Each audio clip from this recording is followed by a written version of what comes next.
Señor Dios, gracias te damos porque nos permites estar en este lugar, reunidos en este momento, Señor, sabiendo que es tu voluntad, Señor, la que impera. Sabemos, Señor, que ha sido tu voluntad la que ha hecho a través de tu Espíritu Santo, que ha tocado nuestros corazones y ha puesto esa disposición para poder presentarnos en este momento, Señor, y poder alabar tu nombre.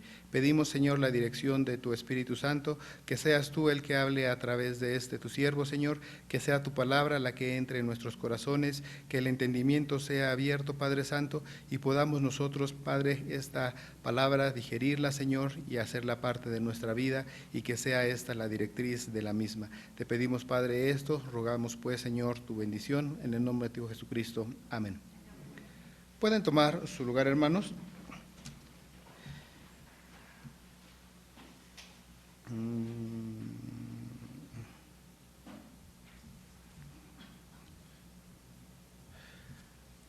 Antes de cualquier cosa, hermanos, lo que quiero hacer es una nota. Este sermón obviamente no es de mi autoría, yo no soy teólogo, yo no soy exégeta, mi profesión es otra, en este caso soy solamente un expositor. El autor es mi papá, hoy triunfante, fue escrito para una situación similar como esta del invierno del 2019. Entonces, eso es precisamente reconocimiento en este caso a la autoría de quien es. Pero aún así sabemos que aunque él fue el que arrastró la pluma para poder hacer esta investigación, la palabra es de nuestro Dios. Entonces, entendiendo eso, pues vamos a tomar como base este texto que está basado en la porción de la Escritura que hemos leído. Pero ¿qué es lo que hemos leído? Y no perdamos de vista la fecha en la que nos encontramos. Rápidamente, pareciera que no tiene nada que ver este texto con lo que estamos celebrando en esta fecha, porque lo que estamos viendo es precisamente lo que conocemos y nos han explicado desde la escuela dominical como la caída del hombre. ¿Y en qué consiste este texto, este capítulo, que es conocido en diferentes partes? Bueno, tiene diferentes partes y una de ellas como el protoevangelio, que es el que está precisamente en el capítulo, en el versículo 14 y 15. Y antes de ello tenemos la caída propiamente, la caída del hombre. Pero quiero llevar sus ojos también, nada más hacer un par de acotaciones. Lean los dos primeros versículos, de los dos primeros capítulos, y vamos a encontrar, antes de la caída, la creación del hombre también, y el objetivo de vida del hombre. ¿Cuál es el objetivo de vida del hombre? Puso al hombre en el huerto del Edén para que lo labrara y lo guardase. Es decir, el trabajo fue instituido en la creación antes de la caída. Por lo tanto, herejes somos si nosotros contestamos cuando nos dicen, ¿y tú qué haces? Pues aquí trabajando, ya que nos queda. No, porque fuimos hechos para trabajar. El problema vino que después de la caída vino la maldición a la creación, y eso lo encontramos en la parte final de este capítulo 3, donde vemos cómo el Señor maldice el trabajo. ¿Se dan cuenta? Que es espinos y cardos producirá con el sudor de tu frente, es decir, te va a costar más trabajo hacer el trabajo para el cual fuiste creado, pero no estás siendo eximido para este. ¿Qué es lo que está apuntando en este sentido? Pecaste, hay una caída, pero eso no implica que tu responsabilidad como mayordomo de la creación sea removida. Aún así, sigues aquí en la tierra. Dios no dijo, pecaste, te voy a extinguir. ¿Qué hacemos cuando algo no nos sale bien nosotros y queremos entonces que nos quede bonito y no nos queda? Bolas y lo tiramos, lo destruimos generalmente. Dios no hizo eso. Mantuvo la creación, mantuvo el objetivo para el cual fue creado el hombre. Y aquí hay dos cosas que también quiero que pongamos nosotros nuestros ojos. Primero, en ningún momento dice cuál fue el fruto. Nada más habla del fruto que estaba en un árbol, en el huerto del Edén. ¿Qué fruto pudo haber sido este? Cualquiera. Uno que se veía bonito y que daban ganas de, ese se me antoja. Porque eso es lo que dice, era agradable a la vista. Es decir, se veía, vamos a utilizar palabras que rimbombantes del diccionario, se veía suculento.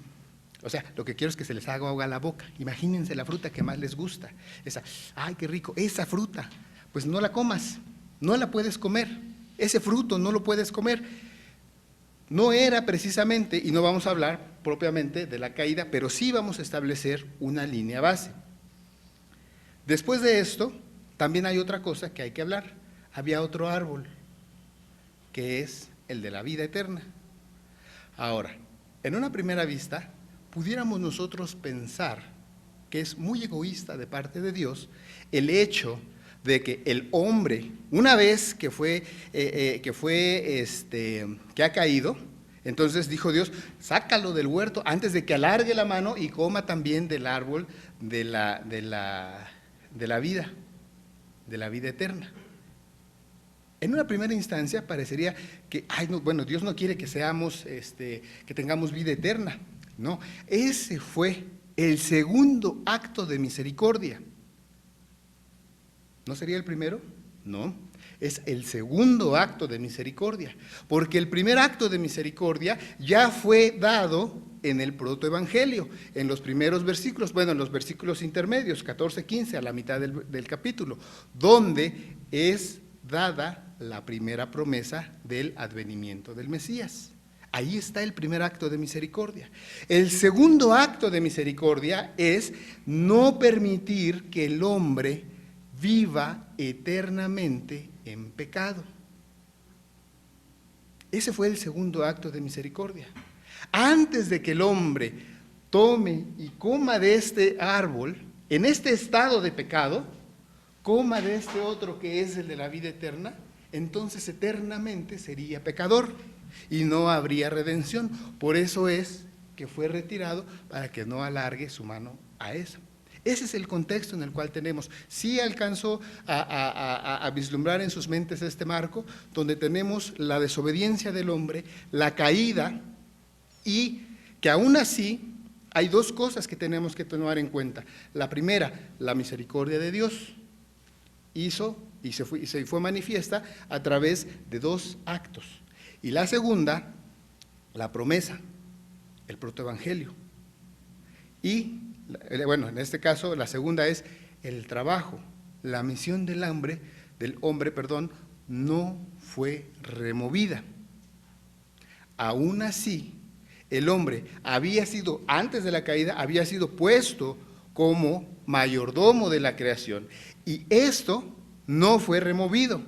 Fue maldita la actividad. Sí, por eso nos cansamos, sí, por eso nos fastidia el trabajo, sí, por eso hay injusticia en pero no debe de ser visto como parte de algo malo, porque el trabajo fue el objetivo para el cual fuimos puestos aquí, mayordomos y custodios de la creación, y eso no fue removido.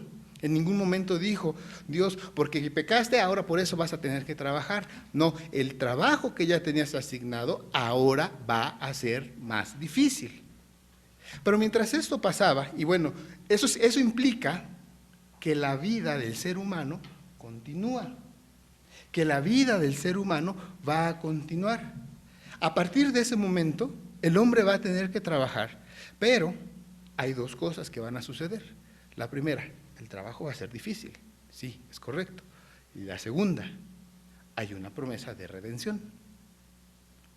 Pondré enemistad entre mi simiente, entre tu simiente y la simiente suya, etc. Ahora, también quiero que veamos que la Escritura, la palabra de Dios, no es un libro de héroes humanos y sus obras y lo que estas personas estuvieron haciendo.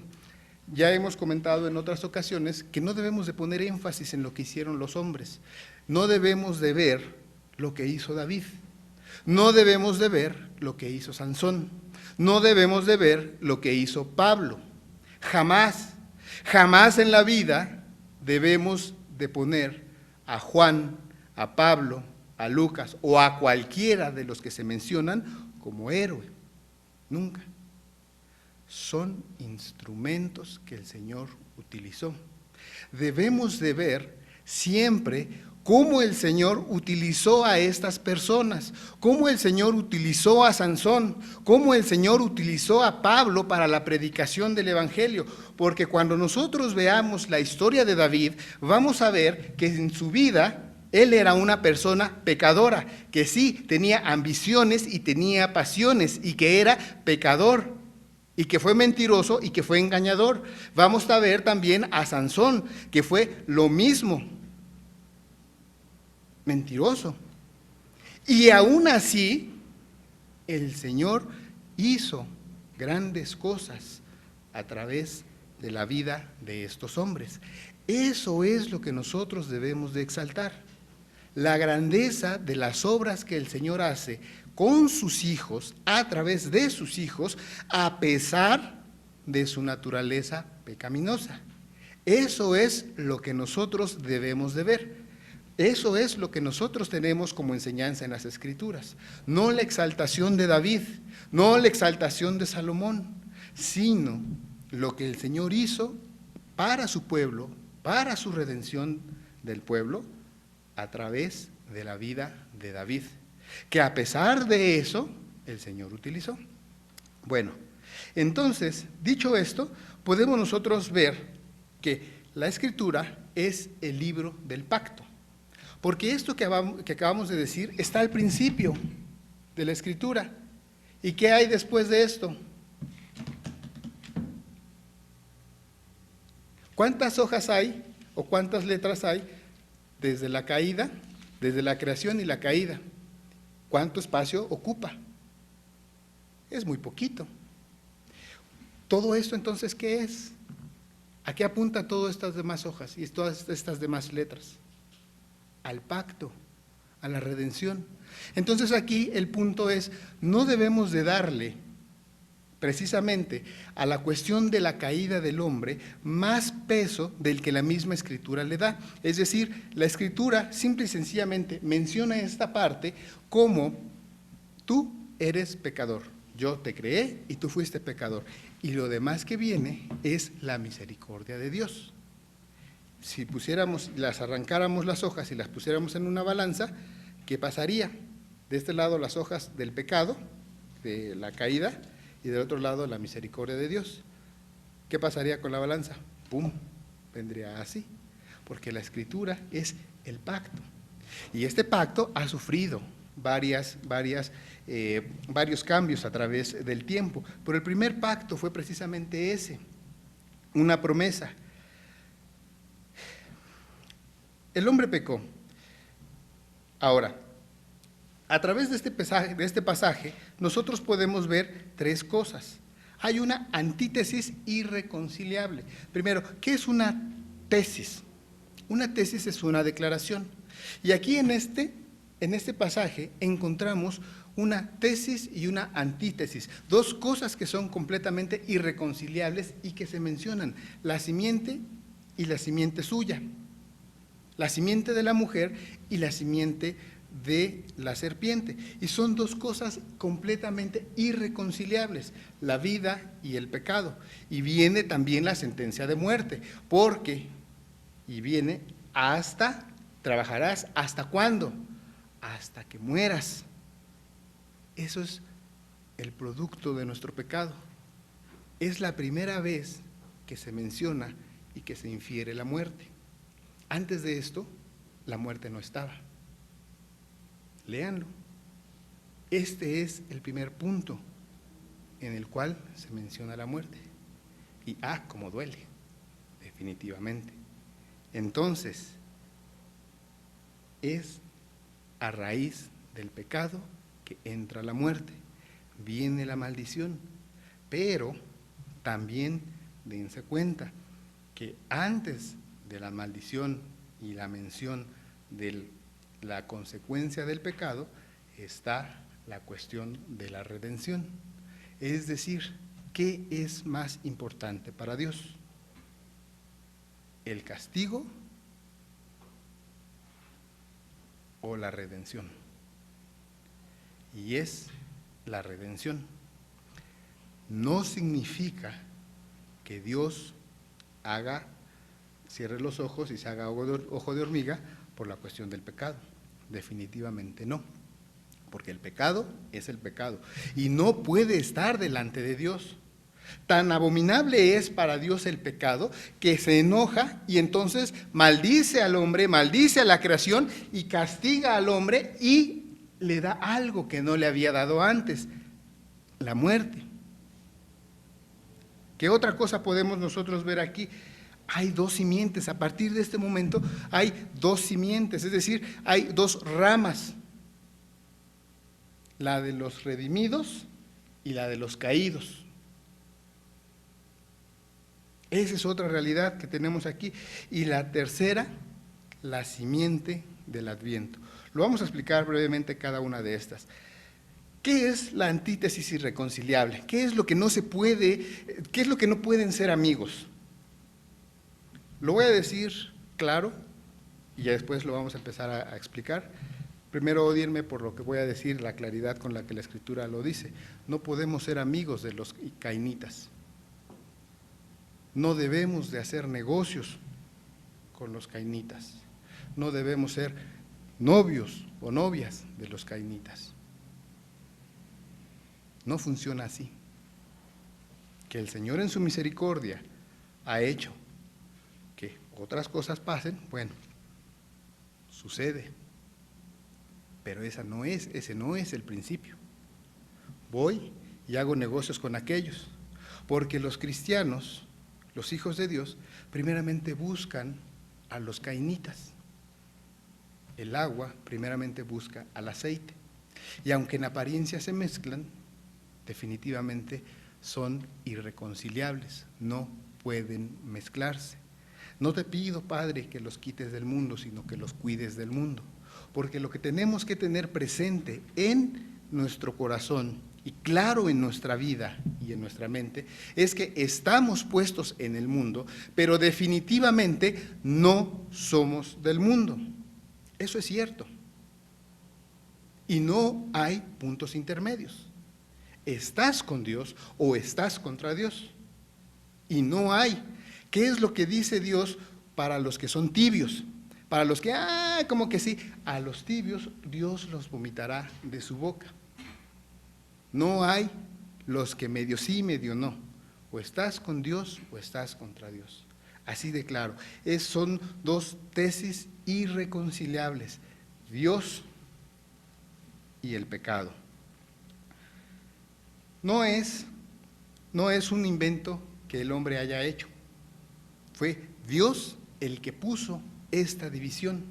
Fue Dios el que estaba hablando cuando habló en el versículo 15, y pondré enemistad entre ti y la mujer, entre tu simiente y la simiente suya. Esta irreconciliabilidad no vino del hombre, sino fue impuesta por Dios, porque delante de Dios no puede existir el pecado.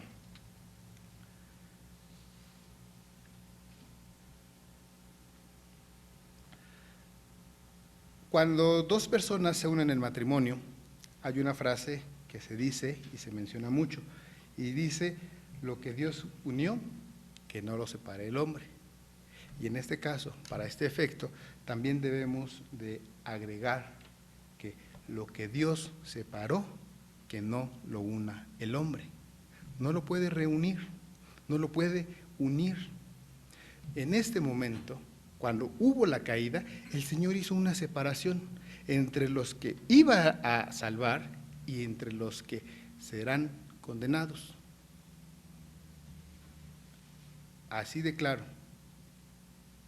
Dios no murió por todos. Esa promesa que está haciendo aquí no es para todos. Es única y exclusivamente para los que por gracia serán salvos. Punto. Dios en la cruz no murió por todo el mundo. Murió única y exclusivamente por los que su Padre le dio. ¿Quiénes son estos? Sus hijos. Ahora, nosotros sabemos quiénes son los hijos de Dios los ya redimidos, sí, pero los que serán convertidos, los que el Señor tocará su corazón para que sean redimidos, ¿nosotros sabemos?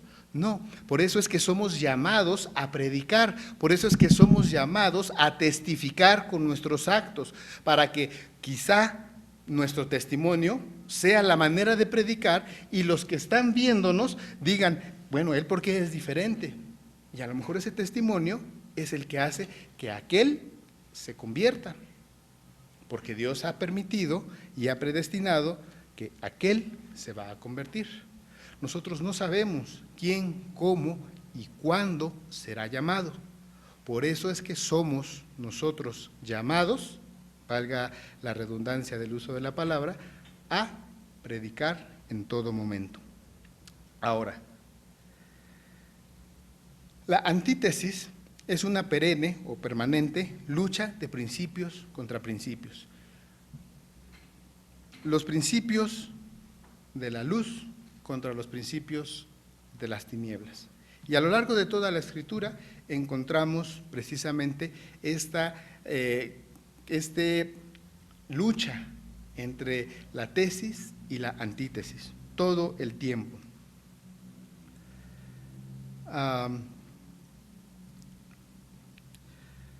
¿Cómo podemos nosotros identificar a los hijos de Dios que son la tesis?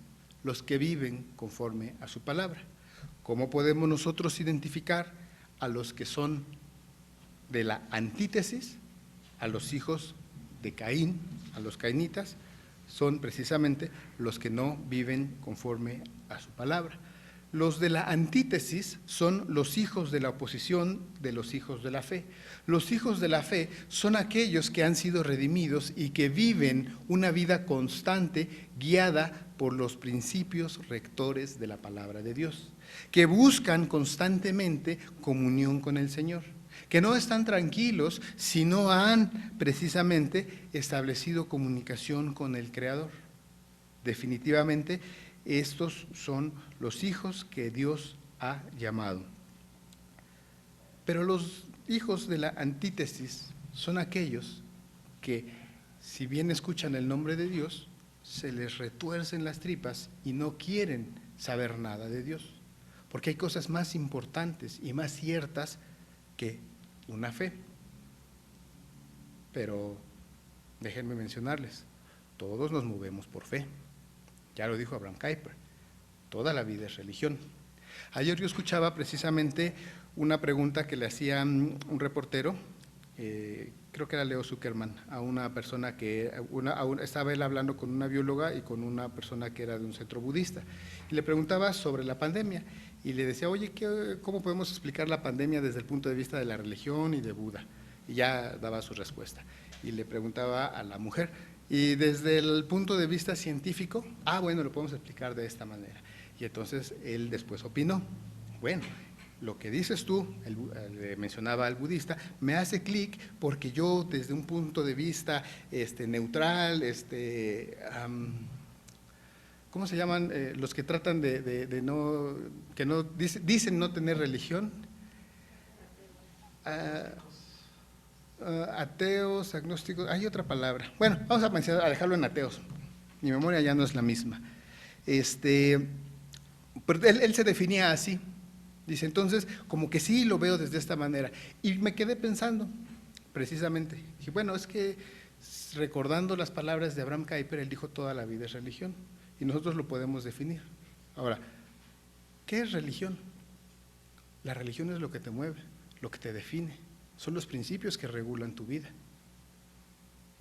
Eso es lo que es la religión, lo que tú crees. Si lo que regula tu vida es el dinero, el trabajo, los bienes materiales, eso es lo que hace que tú tomes tus decisiones de vida, eso es lo que hace que tú tomes tus acciones, lo que te mueve. Entonces, esa es tu religión. Hay quienes idolatran el trabajo, hay quienes idolatran a la pareja, hay quienes idolatran el estudio, etcétera. Hay quienes idolatran a la ciencia y al definirse como no religiosos. Esa es su religión, porque su fe está puesto en solo lo que yo pueda demostrar. Todos nos movemos por fe. Finalmente, el científico, parte de una hipótesis. La hipótesis es algo no demostrado que creo que puede suceder. Y entonces, bueno, ya viene la demostración si utilizamos el método científico. Porque dicho sea de paso, el método científico es uno de los métodos por los cuales nosotros podríamos llegar a un conocimiento científico, mas no es el método por el cual podríamos llegar a un conocimiento científico. Es decir, para llegar a ese conocimiento, bien podemos utilizar el método científico o algunos otros métodos alternativos, no definidos como método científico, y que igualmente nos llevan a poder validar aquel conocimiento. Por lo tanto, también podemos nosotros obtener ese conocimiento a través de otro que no es el método científico.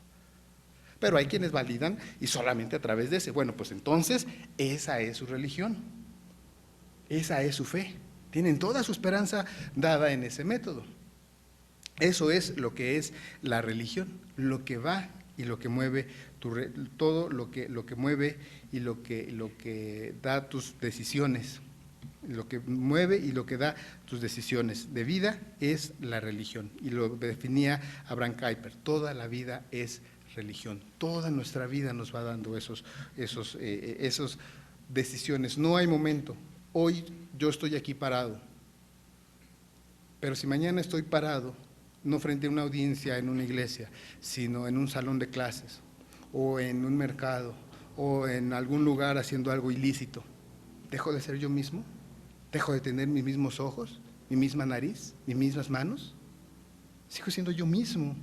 Estas mismas manos son las que están aquí tocando el sermón, la Biblia. Son estas mismas manos con las que puedo estar comprando la droga. Son estas mismas manos con las que puedo estar dando un soborno. No cambiamos, seguimos siendo los mismos. Por eso nuestros principios nos guían en cada una de las acciones que nosotros hagamos en nuestra vida. Toda la vida es religión. No podemos separarnos de eso, porque como no podemos separarnos de nuestras manos, nuestros principios nos guían en toda la vida. Van con nosotros. Eso es. Por eso es la antítesis, es la oposición entre los hijos de la fe y los hijos de la incredulidad. Ahora, ambas simientes fueron creadas por Dios, sí, pero unos viven en apostasía y otros viven siguiendo la voluntad de Dios. Vamos a explicar entonces el segundo punto, las dos simientes universales.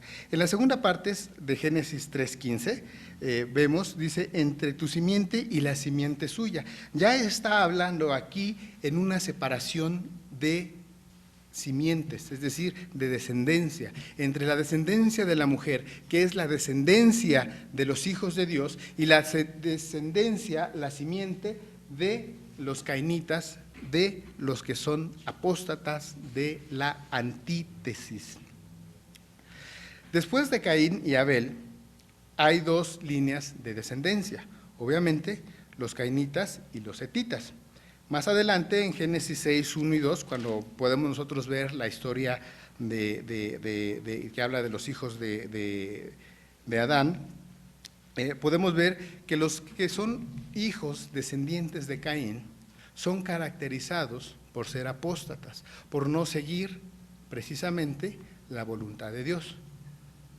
Pregunta: ¿por qué fue rechazada la ofrenda de Caín y aceptada la ofrenda de Abel? ¿Por la especie que tenía la ofrenda?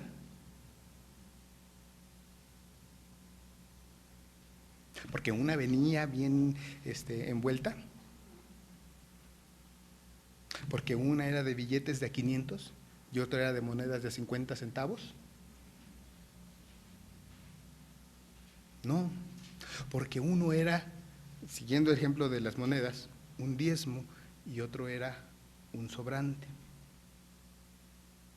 Recuerden la parábola de la viejita. No importa. ¿Qué es lo que dio ella?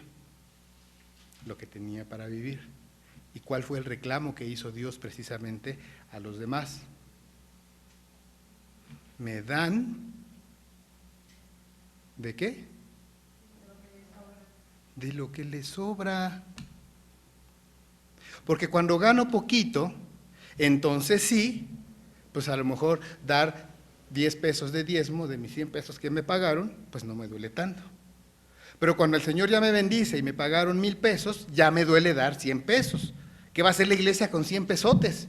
No, le voy a dar 50 pesos, al fin que 50 pesos es 5 veces más que los 10 que daba al principio. Ya hay un incremento, ¿no? ¿Cierto? Ya está, ya hay más en el alfolí. Esa es la ofrenda de Caín. ¿Cuál es la ofrenda de Abel? Señor, tú me has bendecido con esta cantidad y aquí está mi diezmo. Y no solamente en eso, sino en todo. En todas nuestras acciones le damos al Señor precisamente lo que nos sobra, de nuestro tiempo también.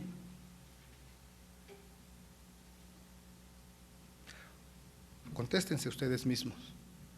¿Cuándo vamos a la iglesia? ¿Cuándo leemos la Escritura? ¿Cuándo oramos? Solo cuando tenemos necesidad. Si estamos en tiempo de no necesidad, entonces leemos lo que leemos en la iglesia y hasta la siguiente semana, si vamos, leemos otro pedacito de la Escritura, que es lo que leemos en el culto. Y de ahí nos vemos. Va para la pata del sillón, porque no me gusta que el sillón se haga así, no me gusta ver la tele chueco. Diezmamos mal, y no me refiero a la ofrenda monetaria, sino al cumplimiento de la ley, en nuestro tiempo, en nuestras acciones. Queremos pasar desapercibidos, que ni se enteren que soy cristiano, que ni se enteren que soy evangélico, porque entonces ya no voy a poder hacer lo que los demás hacen. ¿Cierto? Ya no voy a poder salir a echar humo con los demás, ya no voy a poderme tomar las copitas con los demás, ya no voy a poder hablar igual que los demás. Por eso no queremos que no sepan que somos cristianos. Definitivamente esa es una ofrenda cainita.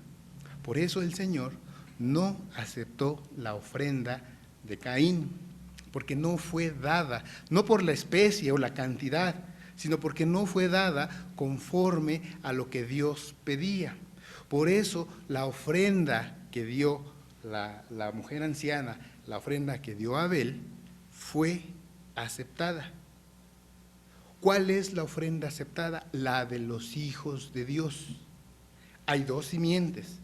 Hay los que obedecen la ley de Dios y los que la desobedecen. Recuerden, para Dios no hay puntos intermedios. Dios no acepta esos puntos intermedios. Los hijos de los hombres son los descendientes de Caín, mientras que los hijos de Dios son aquellos que son los descendientes de Set. ¿Por qué no de Abel?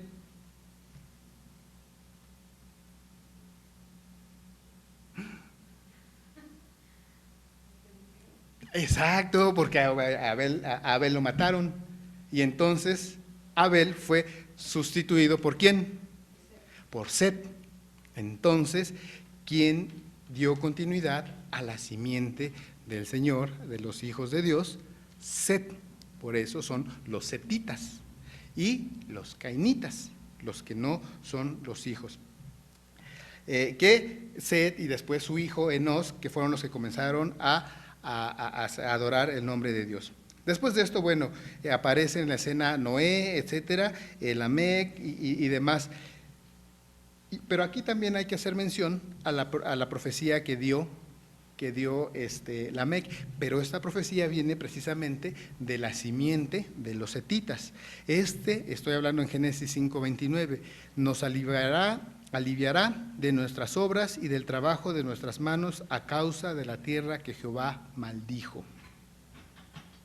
Está haciendo referencia a la maldición de Génesis 3 y está hablando, nos aliviará. ¿Quién es este? Está infiriendo, está hablando de una persona que no está presente aquí. Y esa persona que no está presente es Jesucristo, es ese Mesías, es esa promesa, es esa simiente que está prometida aquí en Génesis 3:15. Después, bueno, sigue todo el demás linaje. Abraham, que nació Ismael e Isaac, de Isaac que nace Jacob y Esaú. No es solamente la mención del árbol genealógico. Veamos que Dios separa a Isaac de Ismael. Aquí hay dos razas, hay dos pueblos. Dios también separa a Esaú de Jacob. Esaú vino a ser el padre de los edomitas, mientras que Jacob, a quien más tarde Dios llamó, le cambió su nombre y le puso Israel, que significa Dios gobierna, vino a ser el padre de las 12 tribus que conformaron el pueblo que hoy se conoce como Israel, y que no lo debemos de reducir a la etnia, sino al pueblo redimido. La lista a través de todo el Antiguo Testamento sigue y podría ser y continuar, y pues nos podríamos quedar aquí dormidos precisamente viendo toda la cuestión genealógica. Pero debemos de notar, con toda esta mención, la separación que siempre hace Dios entre los cainitas, la línea de la raza caída, y los de sus hijos. Debemos de estar viendo siempre que en todo momento el Señor está haciendo esa diferencia entre los que son hijos de Dios y los que no lo son. En el Nuevo Testamento ya no hay división por tribus, linajes o naciones. Ahora el pueblo se llama eclesia o la iglesia. O el cuerpo glorioso de Cristo. Esto ya lo podemos encontrar en el Nuevo Testamento, en Efesios 5. Pero aún así, sigue siendo muy notoria la diferencia que hay entre la simiente de los redimidos y de los no redimidos. Ya no está mencionada como las 12 tribus, ya no está dividida como los hijos de Abraham, ya no está mencionada como los hijos de Caín, sino como los de la iglesia y los que no pertenecen a esta.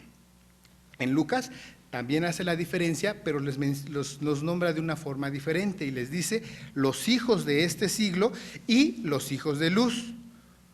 Los hijos de este siglo son los que pertenecen a la raza de Caín, son los caídos.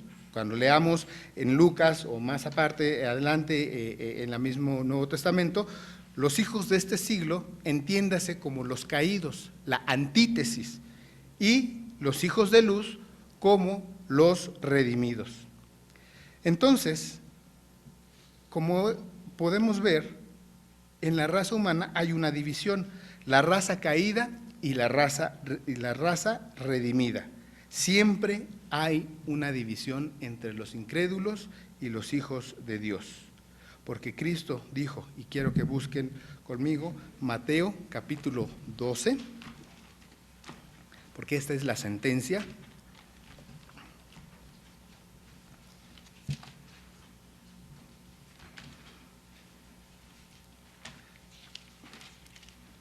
Y se nos debe de quedar muy claro.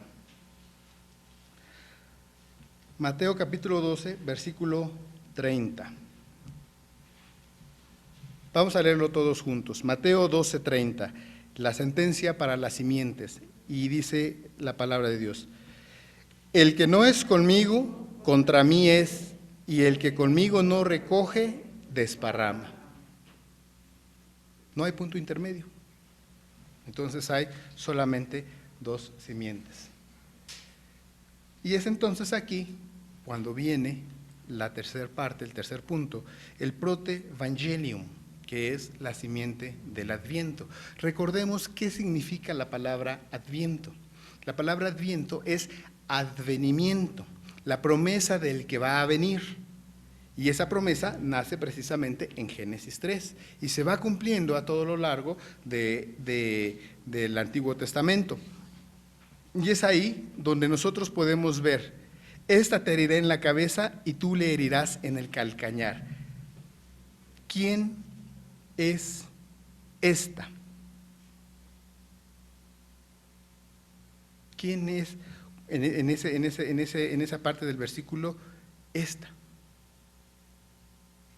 A lo que menciona, me parece que es Lucas, Déjame ver. Marcos. Lucas.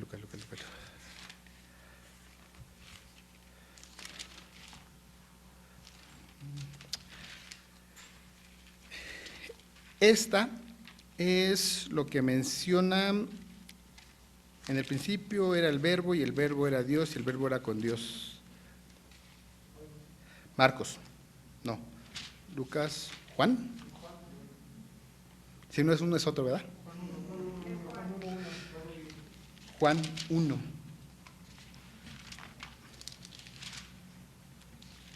¿Ya ven cómo no soy teólogo? Juan 1. En el principio era el verbo, y el verbo era con Dios, y el verbo era Dios. A veces quizá ya nos lo sabemos de memoria y a lo mejor no lo entendemos. Son palabras rebuscadas y ni entendemos lo que significa este texto. ¿Qué es un verbo? ¿O a qué menciona aquí en este caso verbo? En el principio era, se me perdió Juan. En el principio era el verbo. ¿A qué principio se está refiriendo?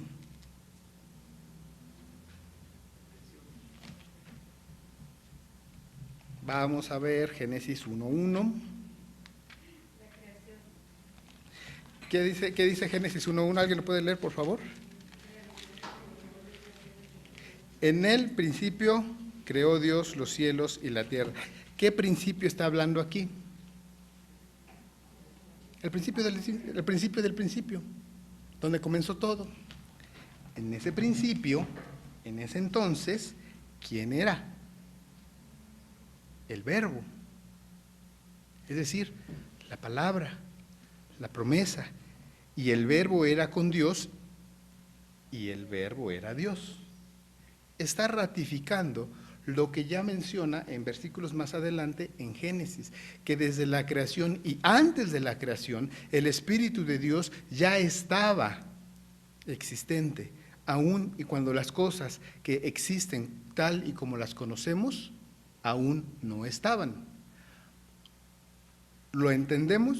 Muy probablemente no, porque las cosas materiales y el tiempo son parte de la creación y nosotros somos parte de la creación. Y eso que esté fuera de la creación escapa a nuestro entendimiento. ¿Qué es lo que conocemos? Solo lo que Dios nos ha revelado a través de la palabra. ¿Qué es lo que hablamos? Solo lo que la palabra nos dice y lo que nos revela. Entendemos que Dios estaba desde antes. Nosotros no podemos imaginar lo que había antes de ese principio, porque para nosotros todo tiene un comienzo y tiene un fin. Para nosotros es así, pero para Dios no. Las cosas, aquí está hablando de las cosas de esta creación que nosotros conocemos, y empieza la creación propiamente del mundo como lo conocemos y culmina con la creación del hombre. Pero en ese tiempo el verbo ya estaba. Esa simiente, ese Cristo que nosotros conocemos, ese Espíritu Santo que nosotros conocemos, ese Padre que nosotros conocemos, ese Dios trino en uno solo, ya estaba. Que es incomprensible para nosotros la Trinidad en uno solo, pero sabemos por fe que esto es así, ya estaba. Y existía desde ese entonces. Eso es lo que nosotros debemos de ver. Regresándonos al versículo 15 de Génesis 3, cuando dice, esta, le dirá en la cabeza, esta se está refiriendo a ese verbo. Esta se está refiriendo a Dios, específicamente a la persona del Hijo. Porque la persona del Hijo fue la promesa, porque la persona del Hijo fue el verbo, la palabra, el que se prometió. ¿Qué decimos cuando, por poner un símil demasiado ya no, si me lo permiten. ¿Qué decimos cuando alguien demasiado? Sin utilizar la palabra choro. ¿Qué es demasiado? Demasiado verbo, ¿no? O sea, habla mucho. Es la palabra. Esa palabra, eso que decían, esa promesa, era precisamente la promesa de Dios. Y esa promesa de que Dios iba a venir era Dios mismo. Es decir, se estaba prometiendo desde Génesis 3, y aquí en Juan lo está reconociendo que desde el principio era Dios. Esa es la simiente del Adviento. Desde antes Dios ya estaba. Y cuando el hombre cayó, vino una promesa de redención que iba a redimir al hombre, aquel que ya existía y que no tenía necesidad de venir a rescatar al mundo caído. No era su deber, pero lo quiso hacer por amor de la simiente. Podemos analizar el nacimiento de Jesucristo, podemos analizarlo precisamente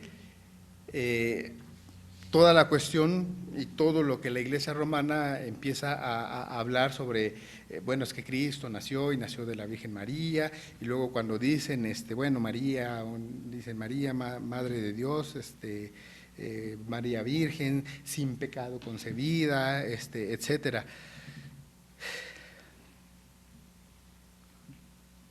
María no fue una mujer sin pecado concebida, fue una mujer normal, que por milagro fue concebida del Espíritu Santo.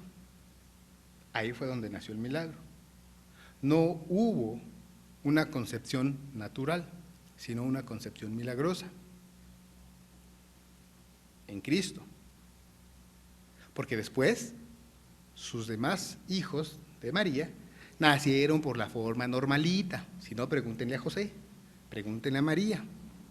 Nacieron por la forma normalita. Igual tuvieron el encuentro, hombre y mujer, María quedó embarazada y entonces se desarrollaron y nacieron. Una vez, en el caso de Jesús, que fue concebido en el vientre de María, desarrolló el feto de manera normal. El embrión creció y después nació. Y nació un bebé que tenía dos características. ¿Cuáles son estas características? Pues que era un bebé, exactamente, que era un bebé, que si le dabas una nalgada, chillaba, que chillaba si tenía hambre, que respiraba, que creció, que jugó, que lloró, que tenía sentimientos, que tuvo hambre, tuvo sed, etc. Un hombre común, un hombre con todos los sentimientos, pero al mismo tiempo un Dios. Después de esto, María tuvo hijos normales. ¿Ya? Por eso no debemos nosotros de alabar a los hombres que son mencionados en la Escritura, porque son normales como nosotros. Simple y sencillamente que el Señor en su gracia escogió a María para que naciera de ella Cristo. Ese fue el punto. Bien pudo haber sido otra mujer, pero fue María. Bien Dios pudo haber escogido otro rey, pero fue Salomón, pero fue David, etcétera. Ese es el punto.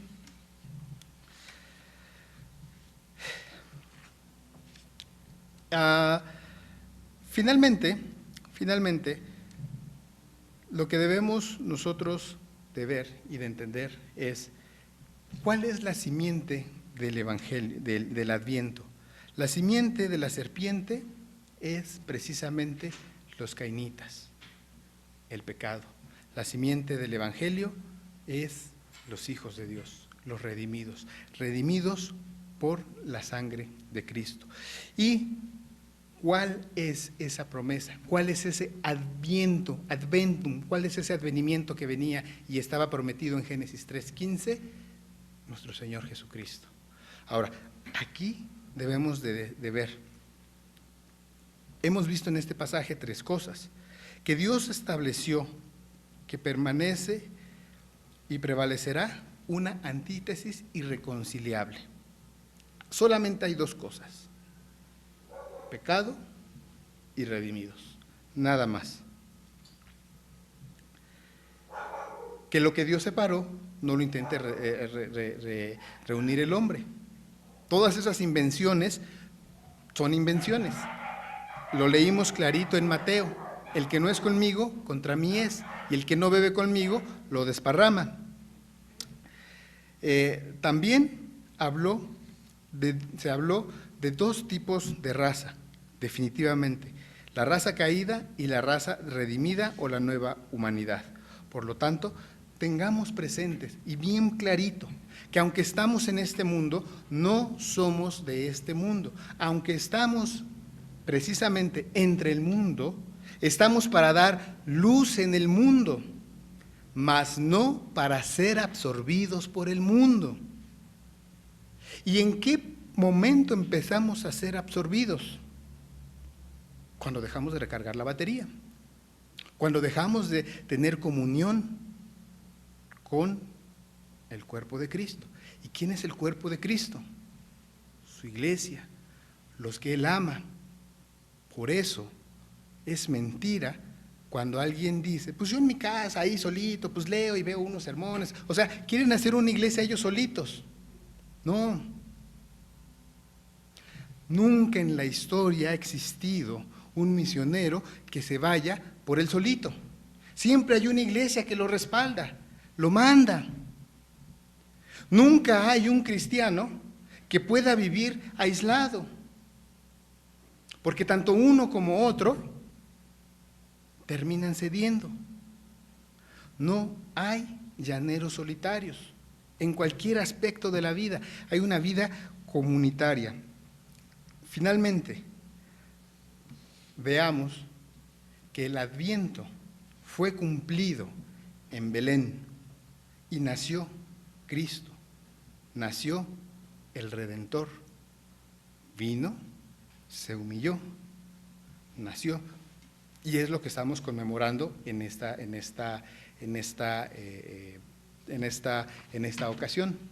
Por eso es que tiene mucho que ver este texto con lo que estamos conmemorando hoy, porque a raíz de este pecado fue que vino nuestro Señor Jesucristo, y es lo que estamos hoy. Pero no nos paremos únicamente en ese punto. Recordemos que ese Adventum ha sido cumplido, y nosotros somos hijos del nuevo pacto, y tenemos un nuevo Adventum, y nuestros ojos deben de estar puestos en ese nuevo advenimiento. ¿Cuál es ese nuevo advenimiento?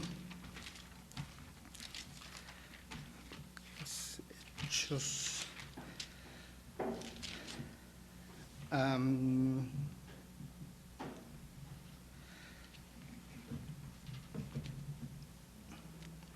Hechos 1:11.